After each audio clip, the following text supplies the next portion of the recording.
সে বলবে আল্লাহ তোমার জান্নাতটা তুমি কত সুন্দর করে বানিয়েছো, আমি একটা নজর শুধু দেখতে চাই। জান্নাতের দরজার সামনে নিয়ে যদি আমারে বসিয়ে রাখো, দ্যাটস ইনাফ। আল্লাহ বললেন তুই না ওয়াদা করেছিস।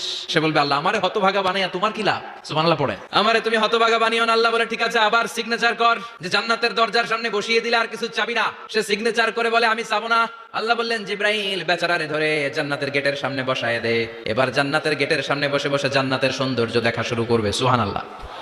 ওই হতভাগা লোকটা বলবে আল্লাহ এত সুন্দর জান্নাত তুমি বানালাম, চোখ দিয়ে সৌন্দর্য দেখি, কান দিয়ে আওয়াজগুলো শুনি, হুর আর গেলমান হেঁটে বেড়ায়, এত সুন্দর জান্নাত চোখ দিয়ে দেখি, ঢুকতে পারি না, আমারে কষ্ট দিয়ে তোমার কি লাভ?